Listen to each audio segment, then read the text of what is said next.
This is Igor in Russia, and this here is a new special edition of the live streams. Uh, Live stream, I don't know, series maybe on this channel. I'm a foreigner that travels to Russia, films Russia, gives guidance to people all around the world who wants to travel Russia. So welcome everybody to the stream. We're gonna have a special guest on the channel who recently been to Russia despite the US warnings. He's an American traveler, lives in Ireland. We're gonna hear more of his story. And guys, join everybody.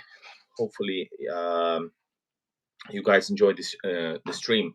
Make sure to click the like button, subscribe, and of course, if you want to support my journeys and travels, please use super chat or links in the description like PayPal and Buy Me Coffee. All right, without further ado, let's bring up our guest, which is hold up, and he is. Yes, it works. I think there he is. Can you hear me? Can you hear me okay? I can hear you. Can you hear me? Yeah, I definitely can. Awesome. So it works and we are live. Yep. This is Boscht Bandits, straight from USA and currently maybe in Ireland. We're going to hear more about you. Welcome to the Igor in Russia show. Thank you, Igor. I'm happy to be here. Yeah, thank you for having me on. And before I forget, I'm rocking different kind of Russia themed caps usually on my channel. So guys, you probably never seen this before, but this is, it says, what does it say? Can you read? You study Russian. Zaporozhets. Yes. Zaporozhets. This is Zaporozhets cap, and I think it was a special design that I bought years ago, and now it's time to reveal it for everybody. But Boscht Bandit, who are you? Let us know what's your background story before going to a more detailed Russia theme.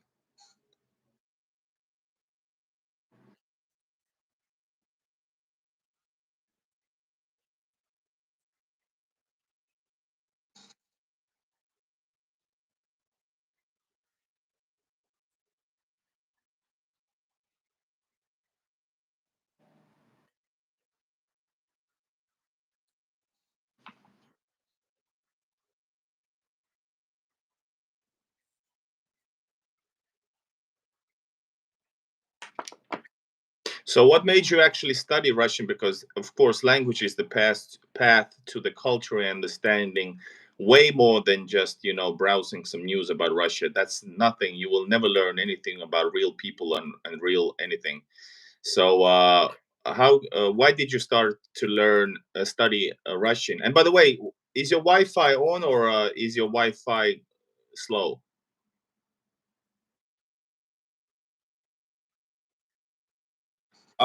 It's a little bit glitching. I think the sound is okay. Yeah. Or somebody says there's an audio problem as well. But let me tell you what. Let me go down closer to my internet here, and we'll get a better signal. I'll come right back and answer your question. All right. All right. Yep.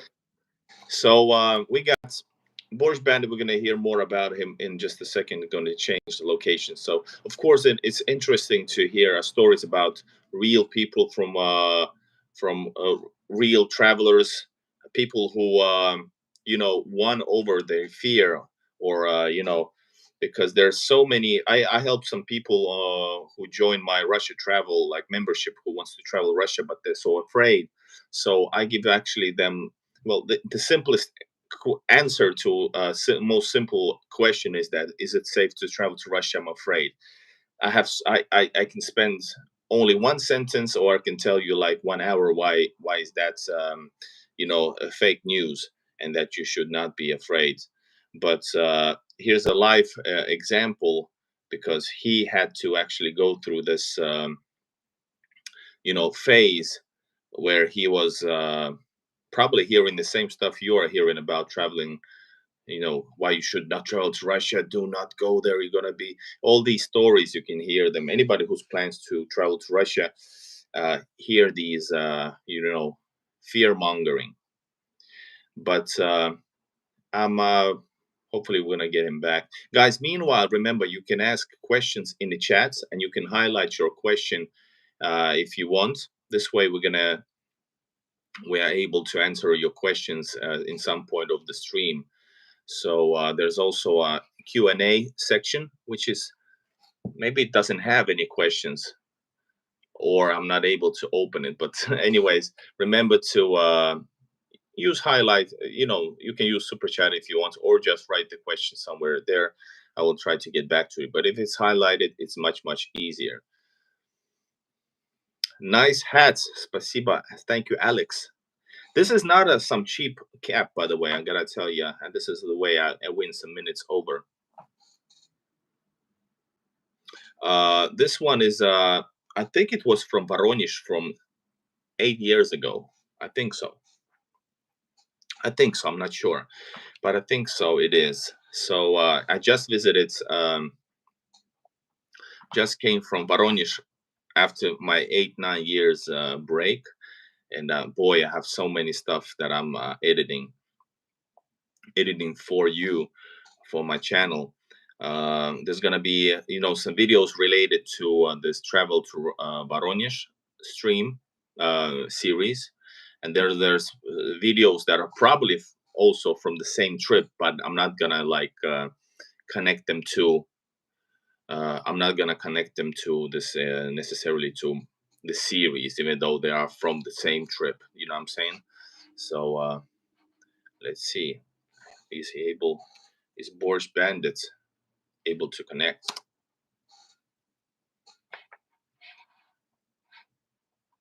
Or maybe he's lost in transition. Now we have him.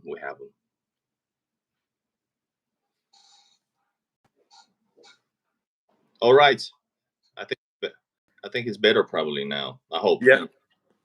Definitely. So why did you learn? Let's get straight to it. So back again, Boscht Bandit, an American traveled to Russia and post-Soviet countries, and we're gonna know why, and why did you not listen to your State Department's warnings? But why did you study Russian language? Yep. So that was the first thing I think that you need to really consider when you're learning a language. First off, is anyone actually going to speak this language back to me? I'll give you a quick example. Maybe about 6 years ago or so, the first country I visited after moving to Ireland was Netherlands, and I did a bit of studying of Dutch on Duolingo. And I went to Netherlands, and no one wanted to speak Dutch to me. So it's kind of like, why did I even do this, right? Whereas Russia, not only Russia, but all of the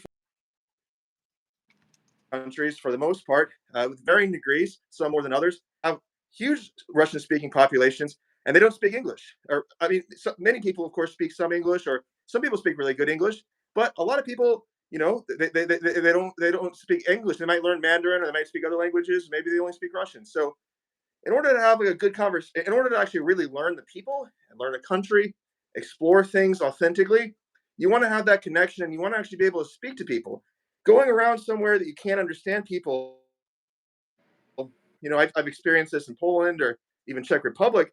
It's not the same as when you can just strike up a conversation with someone and communicate basic thoughts, even. So my goal is to constantly improve my Russian skills, my Russian abilities, so I can have deeper and deeper conversations and drive deeper stories and narratives for my audience and for myself, of course, as well. And you're exactly correct. And in Russia, people do not speak English as much as you would think, comparing it to maybe European level. You can find decent speaking English speaking people maybe in big cities, or some certain people, but that's more like rarity, I would say. So, and but there's one thing also, you don't need to it's a key to people's soul, and Russian soul is the language, for sure, as you probably have come across. Just a little bit, striking few words, and then it goes off. People are happy, more smiling to you as well. But otherwise, oh, I forgot what I was saying. I was about to say about the language is that usually you can manage in being in Russia even without single words. Somehow things work out in Russia for travelers that do not speak Russian. There might be some problems. You might get the order wrong, or you might be pushed, shown a wrong direction than you were supposed to. But somehow things just work out, and that's one of the beauties about specialties about Russia in general. So one thing, of course, that's many might be asking right now is that you have a content. We're gonna get to that channel part and your videos and about Russia in a bit, which are not political anything, but still, is there some kind of a fear about you being exposed, your face being exposed to the media and having this Russia relation, so to speak, or why do you cover your face? Yeah, I'm sure that's the first thing y'all are wondering when I come on the camera and I'm dressed like I'm ready to rob a train in a Wild Western movie. Of course, my logo, the Boscht Bandit. The Bandit is, and of course, is where it comes from. But why do I conceal my face? Why do I not show my face? To be frank, of course, number one, there's a lot of crazy people on the internet. There's a lot of hostile people on the internet to content creators in general. I mean, like, just even normal content. Okay, and he started engaging and interfacing with Russia, which is very tragically and unfortunately these days. I completely disagree with it, but nowadays, of course, there's a lot of hostility towards anyone connected to Russia. Anyone connected to Russia, Russian language, showing anything in a remotely positive light. There's a great deal of hostility from people from all around the world. Of course, there's a lot of great support, and there's a lot of great people that I'm very thankful for have followers who follow me from all over the world as well. But I think ultimately the best thing I can do for my content is to ensure my safety, but also to use a bit of common sense and uh, you know yeah, I think it adds a little bit more security to my work, but also it's also helped me. The side bonus has helped me really focus on delivering a bird's eye point of view perspective to my viewers. When I was first learning Russian, I didn't have the money to travel, I didn't have the access and everything like that. And what I hope to do through my content is deliver. Maybe you're in that point in life right now. You aren't able to make these trips. Maybe you can't see these places, and I'd like to maybe give you a little bit of a living vicariously in a sense. That I want you to feel like you're there with me. I want you to feel like you're also a Borscht Bandit. So So what made you actually go to Russia the first time, and how many times you've been to Russia or Russia related places which are not necessarily Russia, and why did you not believe your State Department's a warning about Russia, because it says do not travel to Russia at any means. yeah, that's right, 100%. And my journey actually didn't start in Russia. My travel journey started in Moldova. Was actually the first country that I visited with a Russian speaking population. But I quickly went to across a border that most people don't consider that exists, called the Prenestrovia. And the Prenestrovia, maybe many of the people in the audience are familiar with Tiraspol. Uh, Transnistria uh, in English. its Transnistria in opponents call it English. Transnistria. That's right. That's right. But yeah, so of course the locals call it Prenestrovia, in English, Romanian Transnistria. But that was where I started. So without basically, at the time, I didn't know much about visas. I didn't know about the e-visa program. I didn't know how to get into Russia or something like that. So I thought the easiest place to go would be to Tiraspol. You don't need any visas. You can go into, as long as you can get to Moldova, you're able to get there. It's a completely Russian-speaking country. Everyone there speaks Russian. All the signs are in Russian. The grocery stores in Russian. And I started in Tiraspol. I studied Russian language there for a week. I bought language courses. I stayed in a local apartment. It was an incredible experience. And that's where I filmed my very, very, very first attempts at content creation there on my TikTok channel. Now, Tiraspol and Prenestrovia is also a country just like Russia that is like the governments will tell you, don't go there. You're going to get arrested. You're going to get kidnapped. You're going to be murdered. Then we'll never see you again. There's no and unlike Russia, there's no embassies there. So they're like, there's no embassy supports. It's a pirate government and all this kind of stuff, Yeah. right? But what I found when I traveled there, and I will be honest with you, I had a little bit of fears. I took a chance. I took a gamble, I guess, from my perspective. But when I got there, what I learned was that the people of Tiraspol were incredibly friendly, incredibly friendly, incredibly supportive, encouraging me in my Russian. They knew, of course, I didn't, I was just in the beginning days of my Russian language.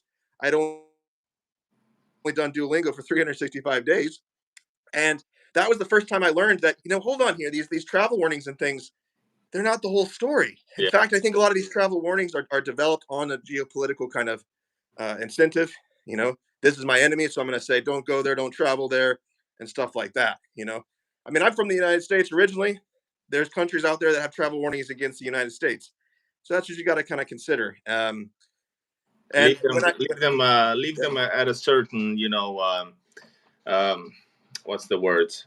Special corner for them. But and when was the? By the yeah, way, last trip to Voronezh, my previous epic journey to Voronezh started off the basic through Narva, and the taxi driver that I had to take with my most expensive taxi ride ever. Video coming up. That guy, he lived in St. Petersburg, but he is Transnistrian or Prednostrovian, and I talked about him because that's one of my dreams, actually, also to visit Prednostrovie. And yeah. By the way, and when was the first time that you went to Russia then? Because now this you started off yeah. with Prednostrovie, Moldova. And Mm-hmm. when was the first Russian trip? I know you Yep. contacted me because you had a little bit uncertain, a lot of prejudices and based on truth or just rumors. But Yeah. when that happened, Yep. So that was I would have say February of this year was the first time that I ever crossed the Russian border into the Russian Federation officially. And like you said, I even after going to Prinostrova and stuff, the way that the media kind of gets to you, they really do kind of put a little stress on your skin a little bit. hmm It's just natural because you don't know, it's the unknown and everything like that. I don't know, I didn't know what to expect. Like you said, I got in contact with you because initially at my plan, I was just going to be in Narva, and I wanted to just go to Ivangorod for the day, and there wasn't a lot of information on that with the border security zone and everything like that. So that's when I reached out to Igor. And by the way, everyone, Igor is incredibly helpful and been really supportive of helping me get to Russia. So a big thank you to you, Spasibo Bolshoi, Igor, for that. But Пожалуйста. yeah, I remember walking up to that bridge, up to Narva, that divides Narva and Ivangorod, going up to the border check, and I didn't know what was going to happen. I knew Pridnestrovia wants like a lot of tourism, but I didn't know what Russia was going to do because, of course, I travel on an Irish passport. I'm an Irish citizen and I'm a U.S. citizen, so I travel on an Irish passport most of the time. But it does say that I was born in the United States, and when you travel to Russia with the e-visa program, you have to declare, do you have any other citizenships? And of course, I did. So I didn't know. People are like, oh, you went to Russia? Did they not pull you in an interrogation chamber and extract a bunch of information out of you or whatever? No, nothing at all. It was the most professional, friendly, and welcoming border crossing experience I've had in years. And it was, and I remember, it was such a huge impact. By the time I actually got over to the other side, and by the time I was going to Kingisepp, which is on my YouTube channel, my trip to Kingisepp. By the time I got to Kingisepp, I was in awe. I was like, "Oh my gosh, these people were welcoming me with open arms, despite everything that's going on in the world." Like they welcomed me, and of Yep. course that welcome and that hospitality didn't stop for the duration of my visit. So that was the first time I've been to the Russian Federation, and So you yeah, basically took a little step, like with your toe. You stepped a little bit to Russia. You didn't go far enough. Yeah, far enough. You didn't go further yet. But Kingisepp is 20 kilometers from Ivangorod. Ivangorod, you can see already. Actually, Russia starts right after the border, in a good and in a bad way, or in a romantic way, how you wanna. It starts right there, right? So you can see the difference, the atmospheres and stuff. Me personally, I usually experience it as a smile because I start to smile as soon as I'm in Russia, whether it's bad weather, good weather, or whatever, or stressful day. But you went to Kingisepp, that's 20 kilometers. I also visited for the first time, like this winter, and it's a nice little, like, Soviet city. But mhm. you must. So since you had such a great experience, it's 2 hours more, and you're in one of the greatest cities in the world, St. Petersburg. Really waiting to get to hear your experience when you decide to go to St. Petersburg and Moscow, because I know, and that's the next part. You have a like huge fascination to through the language to Russian culture, history, or especially maybe Soviet history. You have this fascinations. Like I know what you probably feel. It's like a time travel thing. Finding something, I don't know, forbidden or like lost type of thing. I feel like me personally, when I find these stuff, I'm not a huge like Soviet buff in that way because I was born in Soviet Union. For me, it's like nostalgia. For you, it might be even more like mysterious type of thing. But Mhm. you're gonna go crazy when you see like the capital of the Soviet Union and well, capital of Russia now. So it's gonna be like, man, you're gonna, I don't know, yeah, you're gonna have hard time, um, constraining yourself. Yeah, of course. Yeah, I think the Soviet Union should be interesting to anybody in the world, of course, because Soviet Union put the first man into space, first human being into space. Humanity went to outer space, and the first language spoken in outer space was Russian. It was from the Soviet space program. The Soviets pioneered a lot of different things. No matter what your thoughts are on different things, there's a lot of things to learn from the Soviet Union. I mean, when here in Western Europe or over in the United States, you got a lot of cities. People are having a hard time affording their rent. There's a housing crisis. There's a housing shortage. That's one thing that looked to the Soviet Union, for example, was massive housing programs that were developed in the 60s. A lot of people might say Khrushchevkas, Brezhnevkas, and stuff are ugly, but at the same time, I've stayed in so many of these in my travels, and they're decent housing, especially if they've been well maintained and stuff like that. They're things that people would love to pay good money to stay in these Western cities. You know, there's a lot of things to learn. Of course, I'm from a country that went through various eras and stages of Red Scare purges. People were pulled into prison and interrogation and stuff for their connections or links to any sort of a Soviet type of thing. I definitely I wouldn't be able to do what I'm doing today back then for sure. And there does create a lot of mystery from that. So it's interesting to actually go and go there, but also talk to the older people. Now that I'm learning a bit of Russian, I can have conversations. I can hear their stories. Not even political stories, just generic stories. What was it like? The Well, House of especially Culture, people don't want to talk political, so that's the only way. of Most course.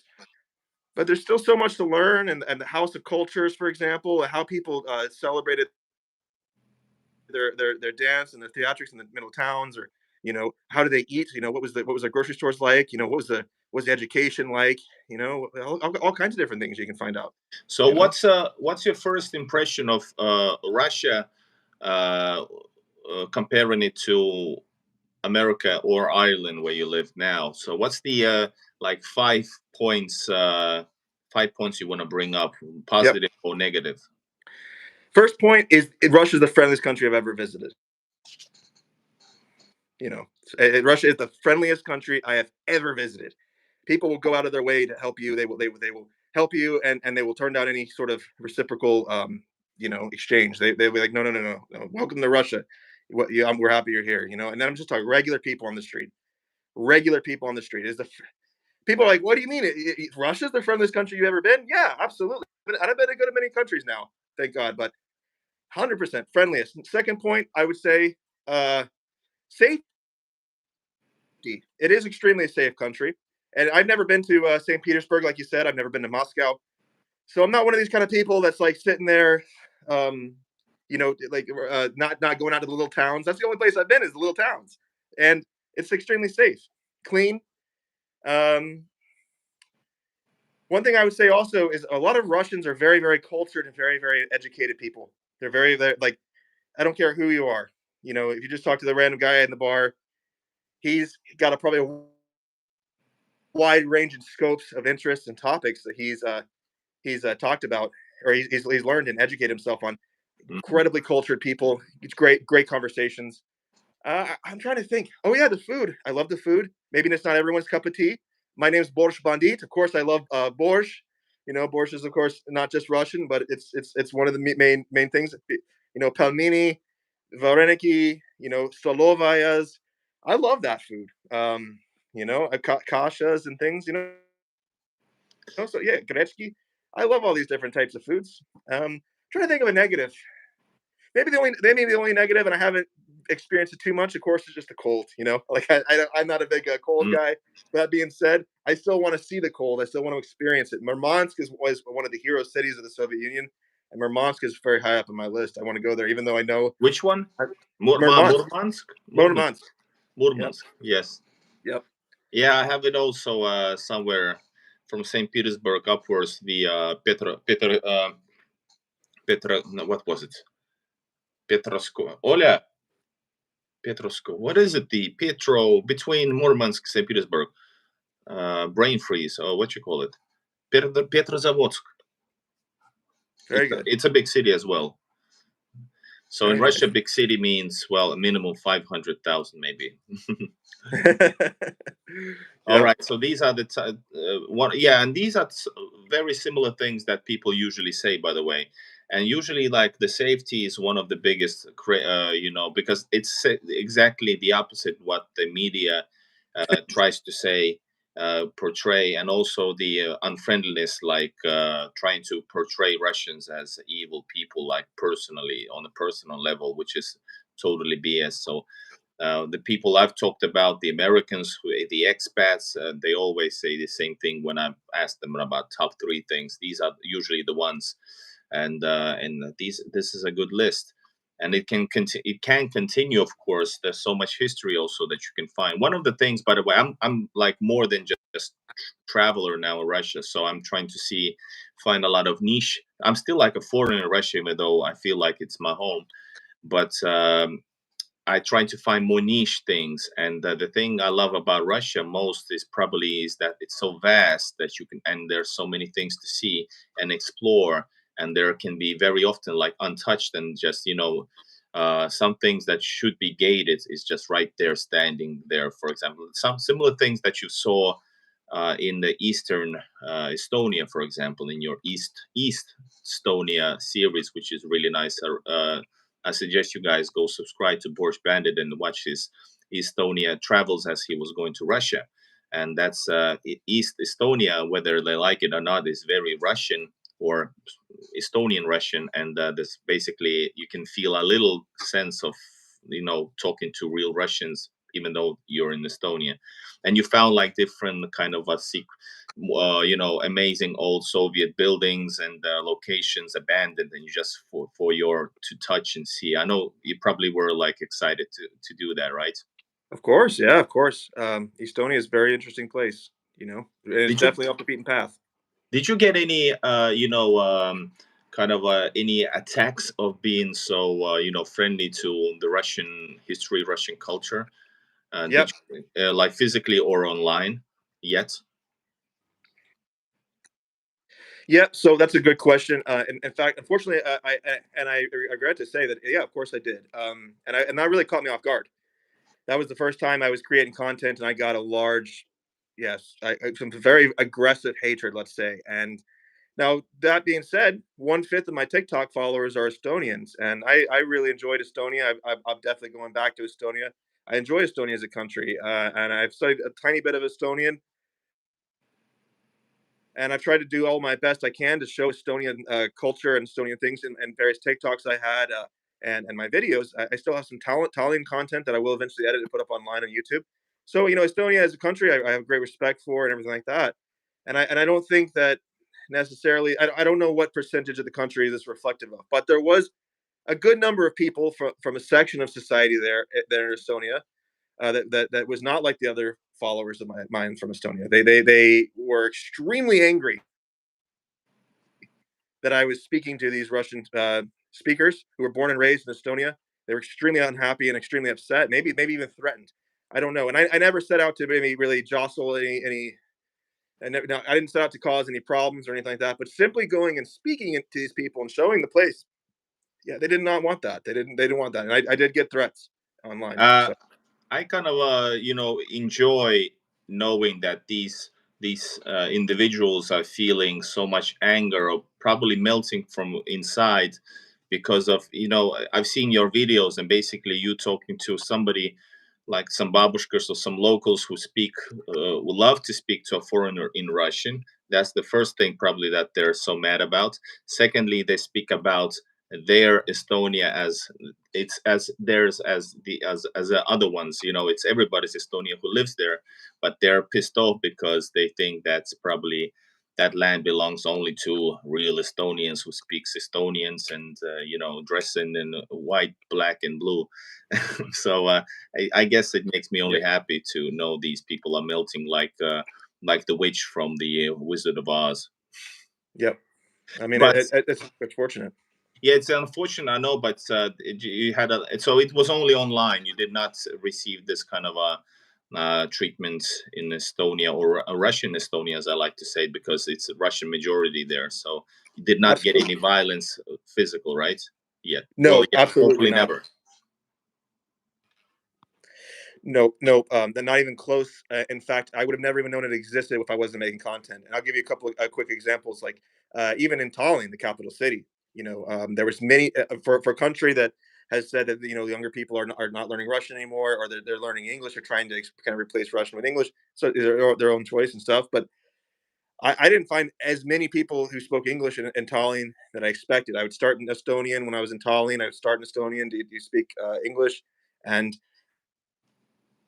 um, there was a surprising low amount of people, and so a Russian actually got me a lot farther in Tallinn than I expected. And you wouldn't know that from speaking online, but it was good that I knew some Russian. Of course, my Estonian isn't very good, but yeah, of course, no. Everyone I met in person was friendly and nice to me in Estonia. So Yeah, and if there's no this anti-Russian theme, actually, I also really like Estonia. It has so much interesting locations, and Estonians are like Estonians are very nice as well, as long as there's no this politicized or hatred.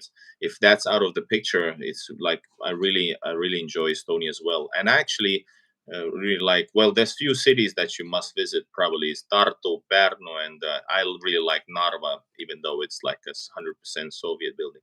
All right, let's moving on, guys. Remember, you can support the channel by hitting the like button. And let's see, I have some questions before we go on further. We have a few other themes. We just stepped across the border. Transnistria, hold up. I think there was some questions.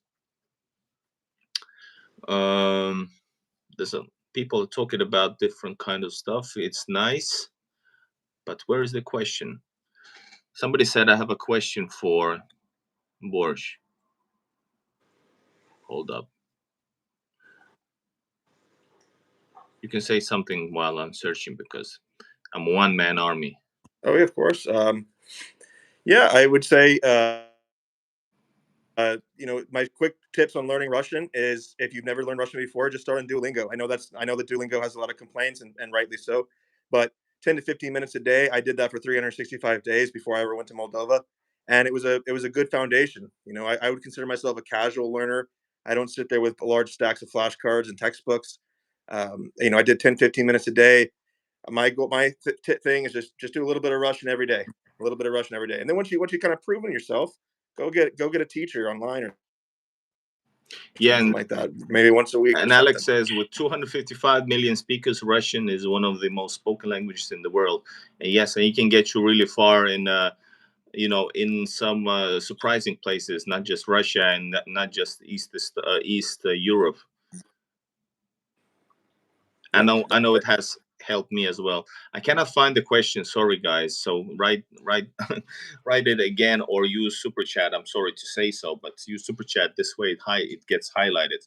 So yeah, only online there's a little bit anti-Russian hysteria. I guess you answered that. So how's life about? What you have noticed so far in Russia? About life, not just as a how is how life is different from what you have get used to from Yeah, that's in great. Ireland, for example, or States. That's a great question. And you kind of touched on it earlier in the interview. Ruskaya dusha, Russian Russian soul. soul. That was something that I learned about while I was in. That's right. That was something I learned about there while I was in Kaliningrad, and of course I'm still learning about it. Ah, I don't you know. did not mention you have been to Kaliningrad as well, That's right. and that's That's right. recent trip. Yep. So after Kingisepp, I went to Kaliningrad Oblast for a week. Had a great time. I went to various different towns as well, like Zelenogradsk. And I met some people in one of the bars. We were talking and stuff, and that's where I learned about Ruskaya Dusha for the first time, and I'm still learning about it, and maybe I'll probably be learning about it for the rest of my life. But this concept of a Russian soul seems to be a very, very big thing, very important thing. I would encourage everyone to maybe look it up and try to learn about it. It's very fascinating stuff.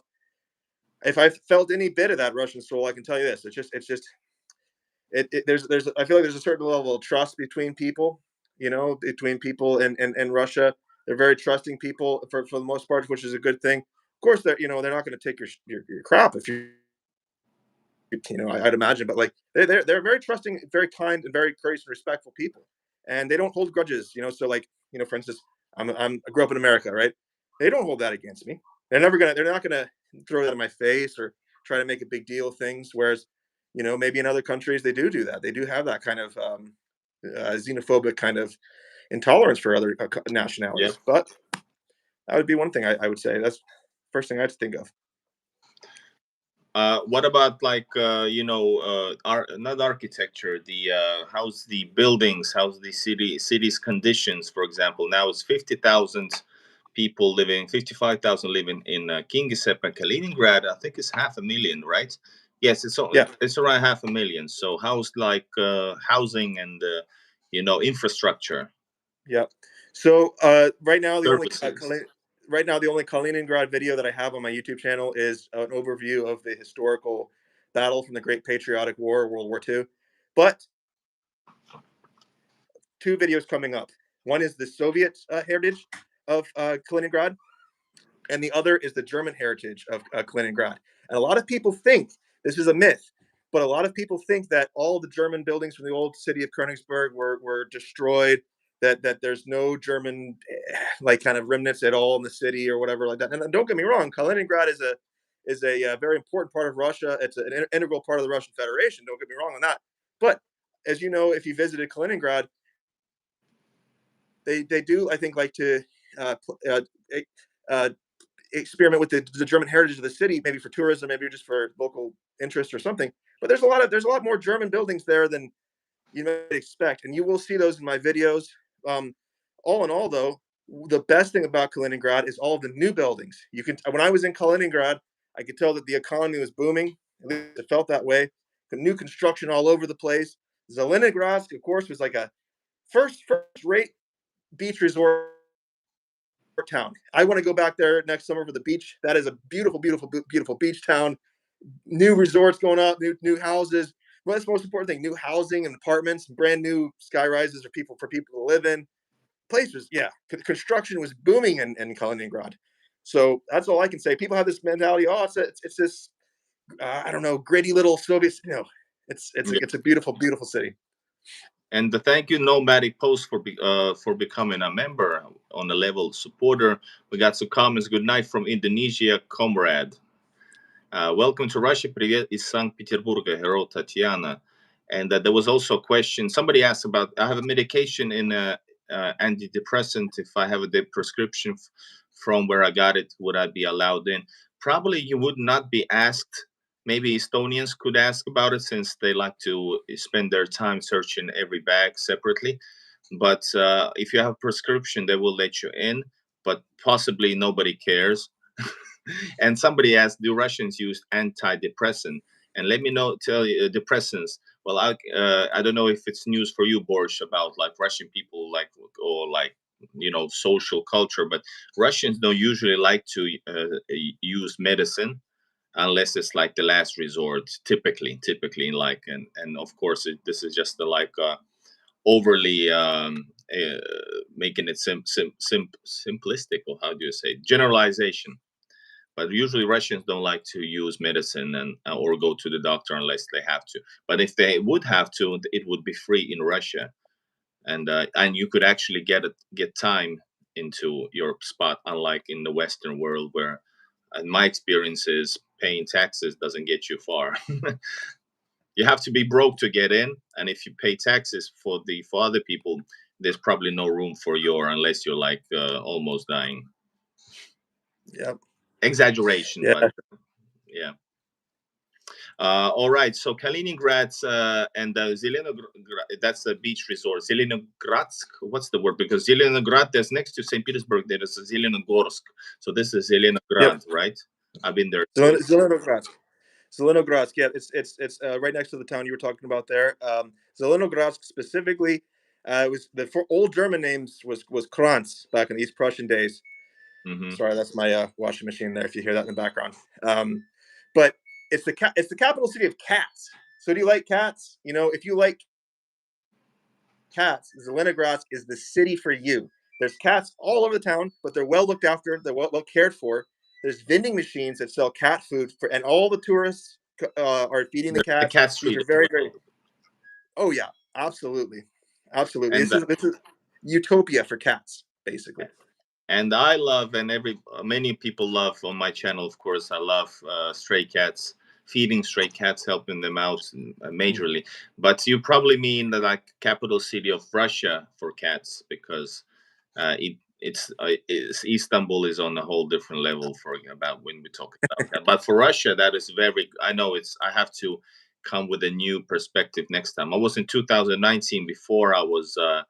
Into beautiful cats. And somebody asked about your wife or girlfriend. Do you have it as a Russian? And Benny might be surprised that Yeah, because she's not. very often YouTubers have Russian girlfriends, etc. But yeah, please answer if you want to. That's right. No, my partner, she is not Russian. In fact, we're from the same. We grew up in the same town together, and we've known each other for a long time. She's not Russian at all. So and yeah, when she travels along with me on many of the trips and adventures and things like that, and yeah, she shares a common love and interest for a lot of things that I do. So yeah, I have no family connections to Russia. I have none of that. No Yeah, one's pulling me to Russia but my own 2 feet. I'm sure you're being paid by Kremlin. I'm just sure. Yep. That's the most common thing people will say. Of course. Cats Rock, I enjoy this channel a lot. Thank you, Scott. And who else? Igor in Russia in Igor is great. Russia in Igor. I should change the channel name. All right. Hey, what about you travel to Kaliningrad? People might be wondering if they plan to enter Russia to via Kaliningrad. How was the trip there shortly? What's the process? Yeah. So it's very quick and simple, but there's one important caveat. Okay, keep in mind, I'm born and raised in America, but I have Irish citizenship. Okay, so you need to make sure that you have EU citizenship or a permanent residency within the EU, because when you going to Kaliningrad is no problem, but when you're coming back into Poland, Poland typically won't let you back into Poland unless you're an EU citizen, and they have to basically. So, for example, if you just have a U.S. passport or you just have a British passport or something like that, I think they do make exceptions sometimes, but oftentimes they won't let you back in, and you have to. From what I've heard, I don't have any firsthand experience in this, but from what I've heard, you'd have to leave through the Lithuanian border to get out, or maybe I guess fly to another part of Russia, But the cheapest way I think is leaving through Lithuania. How Now, much? How much was the ticket through Poland? I would travel through Lithuania. It would be easier, and hear it's faster. But how long was your trip, and yeah. how much was it? So there's a great YouTube video on my channel if you're interested in that. It was less than 200 pounds, British pounds sterling, and I take you along with the bus ride, and on the bus ride, I walk you through all the expenses, the receipts, and everything. Now that's including my flight from Belfast to Gdansk. That's including my accommodation for a week with my own room. That's including the bus ticket from Gdansk into Kaliningrad and back. The only thing I didn't account for was meals, which, as you know, in Russia, you can get, of course, wide range of prices, but you can eat well for £2 sterling a meal. Yeah. 2 or 3 pounds, you're eating really well in Russia. So I didn't include that cost, but yeah, for a week trip, because we have a good immigrant population here from Poland. There's oftentimes very cheap routes from Ireland or even over in Britain to Poland. So that's how I ended up getting such a cheap trip. So would you travel actually to? Have you wondered if Kaliningrad is easiest? I don't know if it's easier than Narva for you, or Ivangorod. But would you travel through Kaliningrad to St. Petersburg by plane? First Kaliningrad, then plane, which is like 50. You can get for $50 a ticket to St. Petersburg. Then you can visit me, and then we're gonna have some beer. But would have you considered that as an option? I have considered that as an option. And that's my next thing. So I've been going through various different Warsaw Pact countries recently. The next stop is Russia after this because I got to get back to Russia. I'm probably like yourself. I got to plan my next Russian trip, and my next plan is to go to St. Petersburg and Moscow. The exact route I'll have to double check. Narva was what I was originally thinking, but then of course what I've heard now is the lines of the border or something. It seems to be a little bit different than last time I was there earlier in the year. Yeah, it's got You know, worse. yeah, that is geographically closer though, so that's probably what I think of. But again, like you said, you can get flights from Kaliningrad. I have another good content creator contact named Stacy in Russia. She actually did travel to Moscow through Gdansk to Kaliningrad to Moscow. So yeah, those are the two routes I think I would look into the most. From where I am at least. Otherwise you got to go through Turkey and Serbia and stuff. So Yep. And there's a couple other ways if you don't want to be in lines. And plus, I think it's just recently starting September, 1st of September. It might be getting a little bit easier for what I've seen in the groups because, school started. So there's a little bit less people traveling. It might maybe get better a little bit from the worse situation like that it has been recently. By the way, thank you, Scott McCausling, for becoming Gopnik level subscriber. Gopnik, as a fan of Bold and Bankrupt. If you, by the way, did you see any Gopniks? This yes. is one thing. I'm leading you a little bit, but have you Yeah. seen any Gopniks or as you would expect by watching Bold and Bankrupt? No. No, Exactly. not at That's like all. No. 90s. Maybe in Estonia maximum, but not in Russia. Yeah, I there's nothing even close to that, to be honest. Nothing, and that's one of the first things I realized in doing these trips. I learned it first in Moldova. Like if you go back and you watch that video there in Moldova, he's looking at the abandoned Soviet hotel, right? But right across the road, there's a 5-star Soviet hotel that's well maintained, everything like that. There's a lot of good places in Chisinau, in Moldova, that you don't necessarily usually see on the films and the vlogs. That's why I encourage get on the road yourself, y'all. Like get out there and see this for yourself. Don't let someone else tell what you see. Go see it and experience it in real life. You know, like Yep. There's a question. Many I people say didn't. that. I was even. Sorry, that was a glitch. Did I interrupt? Yeah, no problem. May- No problem. I was gonna end that point saying like I would have never expected to be sitting there on a rooftop bar eating sushi, drinking like fine Moldovan wine when I was in Chisinau. I'm Yep. not loaded. I don't have a lot of money, but like that's the thing they don't tell you about places. You know. Yep. And maybe that's the best way to battle the, anti, you know, I don't know, anti-Russian culture and anti-Russian people information, just showing the reality and just because I think they know that just by showing how great Russian people and cities, even the worst like towns, actually might be intriguing. So I guess they are afraid. That's why they are so harsh, and by warning you and trying to, not to see anything Russian. There's a question. Many people say that Poland and other Eastern European countries are not similar at all. Did you experience that much culture shock when going to Russia after being in Poland or Estonia? Okay, yeah. So people in Poland or Czech Republic would tell you that they're not Eastern European, that they're Central European, and I definitely would believe that. Like, or I can see that right off the bat. Like right off the bat, like it's very, very, very, very different. Yes, these are Slavic countries. Yes, their languages have a Slavic background and a Slavic base. Some of the foods are somewhat similar, at least from an outsider's point of view, but they're very different countries. They're very diverse countries, of course, worthy of respect, beautiful places to visit.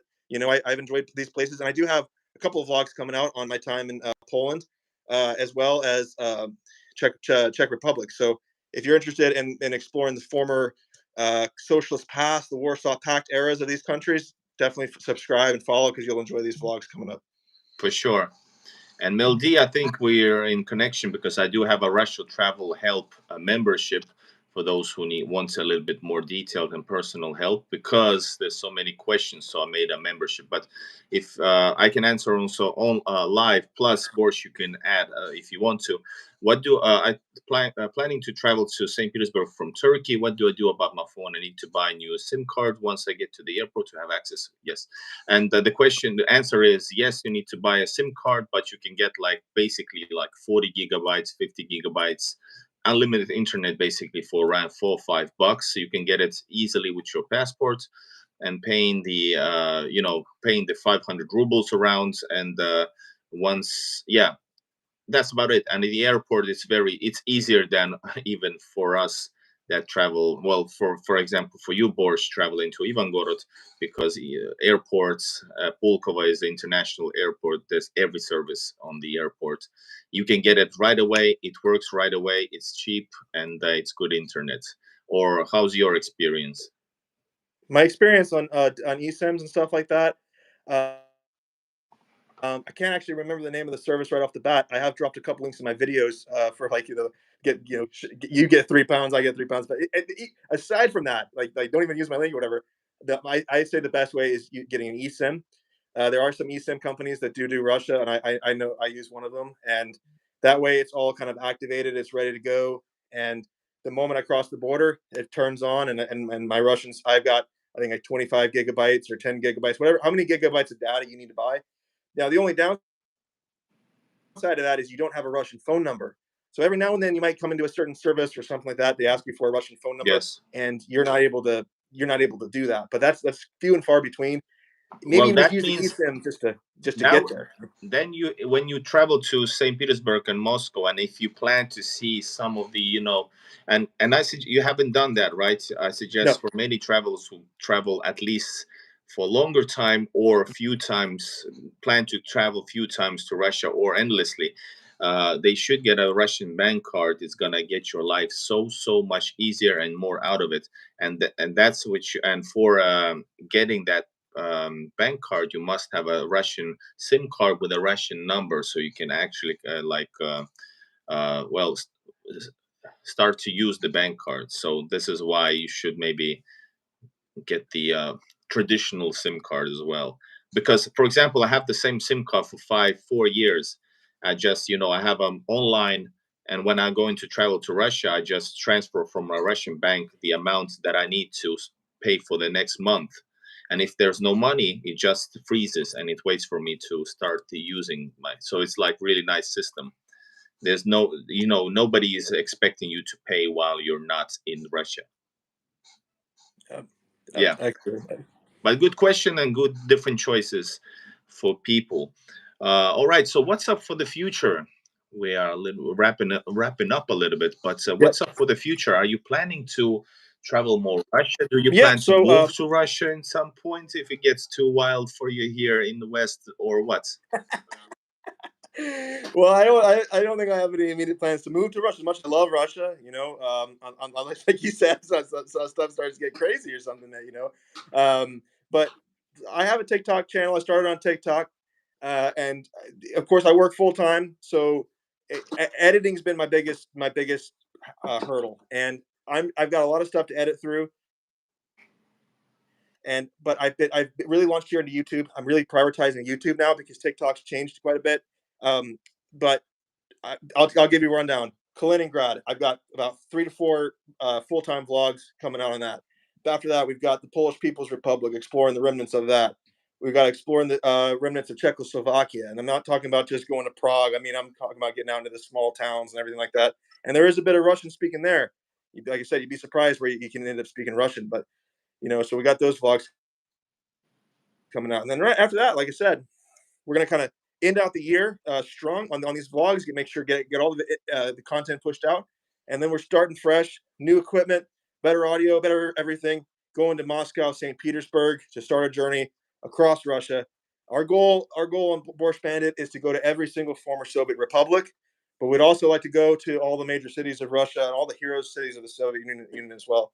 So I think in the second year you're going to see Moscow, St. Petersburg, Murmansk. I'd like to get to Vladivostok, but we'll see how That's that my goes. dream as And I'm well. also looking into it. And I'm also looking into Kazakhstan as well. I believe will be coming up in the next year. So Maybe there's a we lot should to join in some expeditions together if the time suits. Absolutely. But you must wear this disguise. I don't think they'll let me on the train if I'm dressed like this. But that's the only way to travel the train. By the way, trains in Russia are super easy, super not necessarily super fast, but the cheapest way to travel for sure. By the way, what I wanted to say, somebody asked about the disguise. It's covered in the beginning of the video. It's just actually for just he Borscht feels well shortly in one sentence for a Yeah. reminder. Yeah, I mean, there's scary people on the internet, and I've already gotten threats doing what little I've already done. So Yep, yep, safety. safety. So yeah. Uh, Traveling, exploring Russia, and growing the channel. And it's nice to have you here. We this is the first time we meet, so to speak. But it's really nice talking to you guys. Subscribe to Borscht Bandit, link in the title of the video. If you're new to my channel, I'm also foreign and traveling Russia, and subscribe to my channel as well. Please push like. And definitely we're gonna keep in contact and share our videos. Um, we got a couple of minutes here. Do we have some other questions here? Not people have been talking, but not necessarily asking that much. I think we've been so thorough. Well, I'll take the time to say thank you so much for having me on, Igor. Spasibo большое, я благодарю вас. Thank you so much for having me here. So we're gonna do it in Russian sometime. yes, But one thing it has been, I have to actually now we're gonna address it. I every foreigner that speaks like is learning Russian, and I'm not sure if am I making the mistake or not, but they say "спасибо большое." But I think I say always "спасибо большое спасибо большое спасибо." Are you just like eating the words up, or are you saying большое спасибо?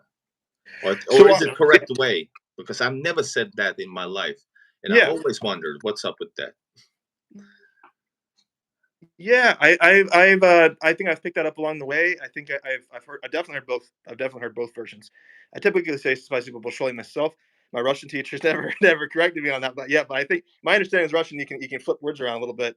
But hey, большое спасибо. Of course, 100%. One thing that I helped the expat American also, because one thing that I'm also a foreigner, but I have the Russian soul. I have a Russian roots. I'm Russian basically, but I live all my life in the West. So sometimes I'm very strongly a foreigner Russian, but sometimes I can help others because I do understand both. One thing that I can give you a bro tip that can be the foreigners that I've met, you, expats, Americans in general, especially, you like to say so many thank yous in between. You don't need to say that in Russia. It's a little bit, it's just like smiling for no reason. It's a bit odd. It's a bit like, that's Yes. if you want to just it's like a social culture lesson. You don't need to say Yeah. so many. I say too many thank yous as well, but as I got more and more interactions with Russians in Russia, I'm becoming more Russian speaking in a way. So you don't need to say so many thank yous, because that's an American thing, I believe, right? Yeah. Oh, yeah. Thank you. Thank you. It's just as a word. In Russia, it might be, well, they know you're a foreigner, so it's okay. But if you want to know more Russian, don't say so many thank yous. Yeah. Well, I appreciate that. I appreciate the advice. I'm sorry, I didn't mean to say thank you again, though. But yeah. But Of just notice later on. course. Of course. All right. I think if people like, we can do this more of these later on. But for now, thank you so much for being here, and thank you for the thank yous. And Filipa's wife, please watch the video from the beginning. You will get an answer why this train robber is on the channel wearing the wearing the gang signs. All right. I see you. Yeah. I see you on YouTube, and see you soon in Russia. And talk to you soon, bro. All right. Thank you. Bye Take bye. care. Bye, bye, y'all.